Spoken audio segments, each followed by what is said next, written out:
Hi everybody, welcome to the Waldorf Iridium update.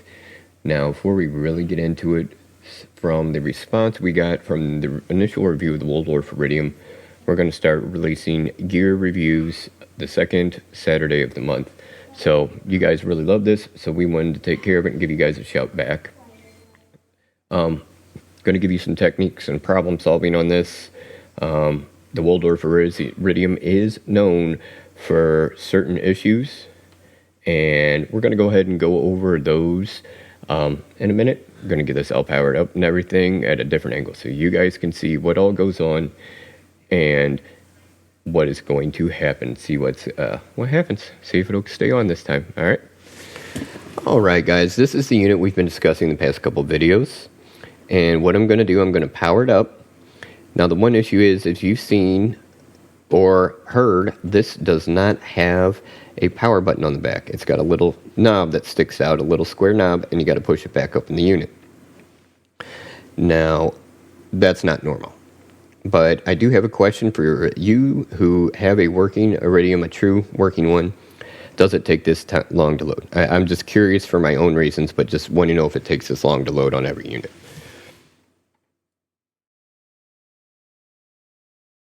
It can be a bit difficult because you got to stick your finger back up in there. And see, I'm not sure if it takes this long to load for a normal working unit or it is just my unit. All right, see we go. Pops up the screen. And then here we go. Now, the buttons work. The knobs work. You can see touchpads work. But the issue comes down on the front of it to the screen. You can see a massive amount of light leak right here. And there's a little over there. That is because on this unit I actually had to install the screen. It is not uncommon for these units to show up with loose screens. I do not know if that applies to the core or the full size. But this unit, there's multiple reports of that. There's only been a couple for the keyboard. With the core being new, there hasn't been a lot of complaints out on that one. Now, that is the first issue right there. You can see we're still good. But the screen, oh, there we go. I was user error there. But the screen, the only time I really have issues with the screen is when everything's working good. Everything's working. I can go through. So all the knobs and buttons, they work fine, except for when you go to do particle. Technically granular, but on here it's particle. The right side of the screen gets unresponsive, and I've been concerned about that, so I don't use the right side of the screen that often a whole lot anymore. I'll go with the knobs. But with the screen, that's a recurring issue. The other issue is the power cycling on this unit, which I have at about 68 degrees in here, so this unit doesn't start overheating and I could get the video done. So now, like I said, you can see all the issues. There's multiple issues with the desktop and a couple with the core and the full size. So we're going to sit down and talk about some of those issues that are very basic, easy to fix, and then some pretty big problems the Waldorf Iridium desktop unit does have. All right, guys, so let's get through that.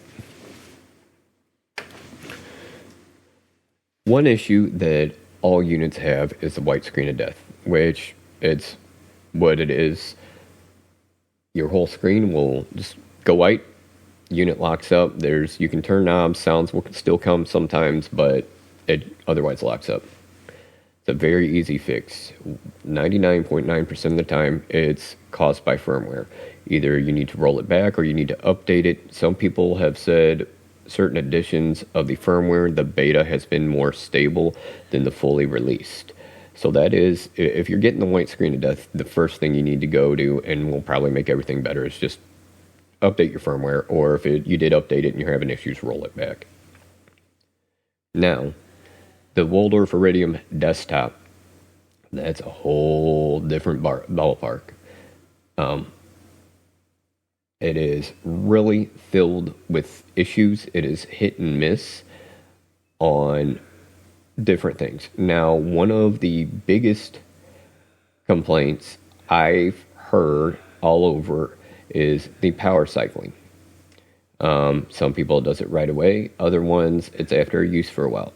And I've spent the past 2 years researching issues with this. You guys know that first video was 2 years ago.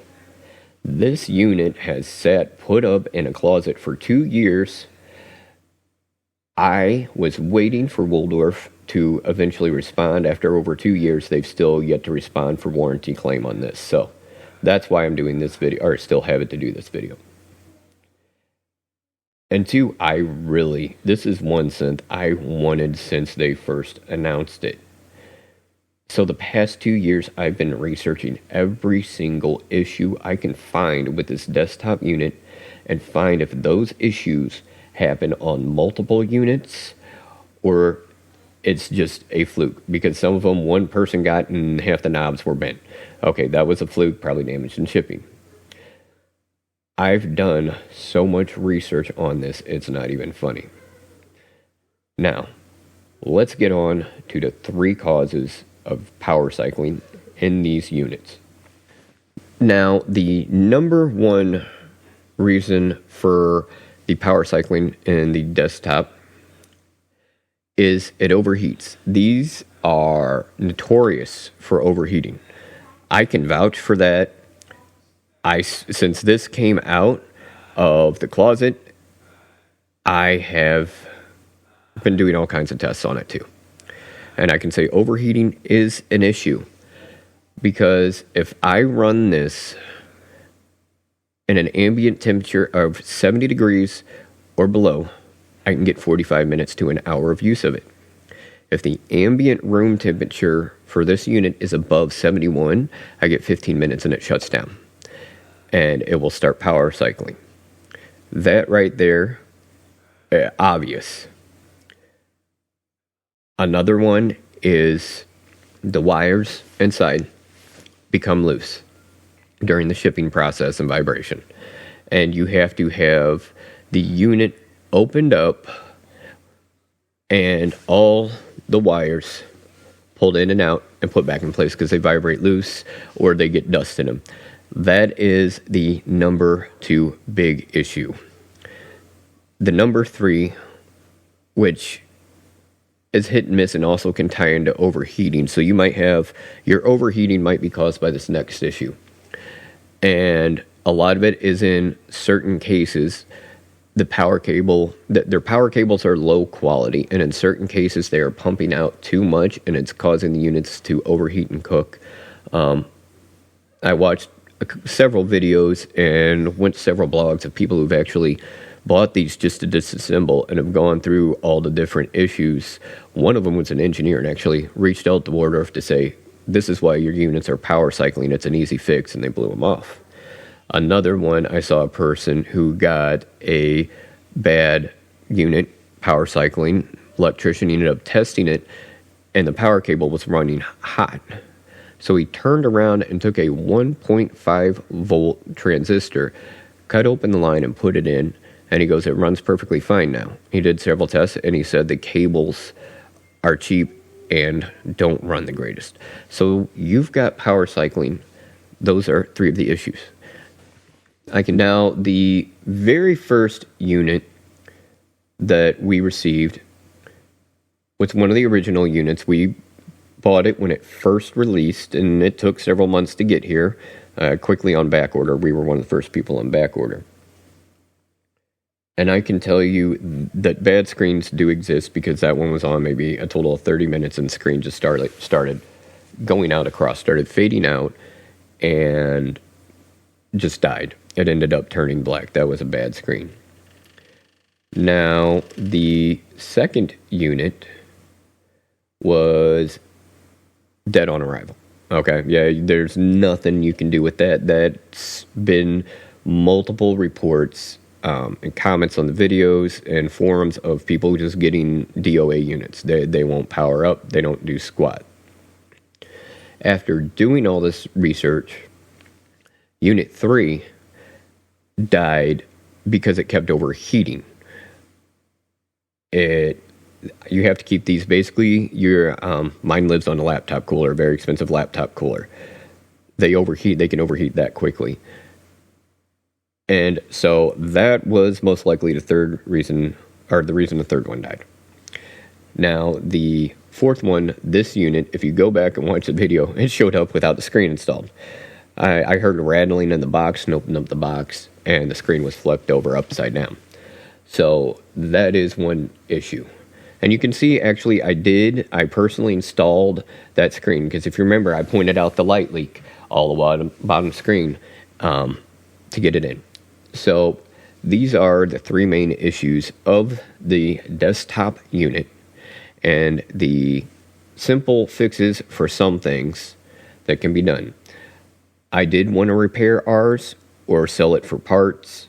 I pulled it out of the closet, and from all this research, I started doing these things, and I got it working. And so I'm glad I didn't sell those parts, because that's where I was. But doing this research, I figured, what the hell, I can't screw it up any worse, and got it working somewhat now.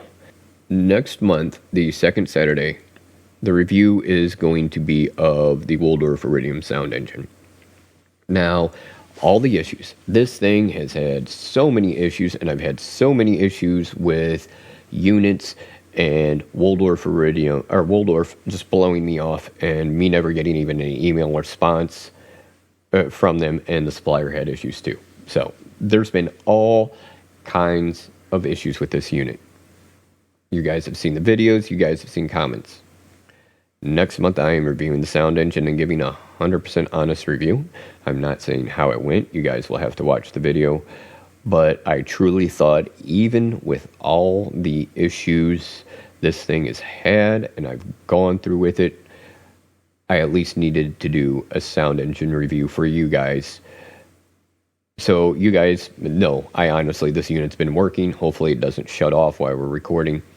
But I want you guys to have an honest review of this sound engine. So next month, second Saturday, make sure you tune in.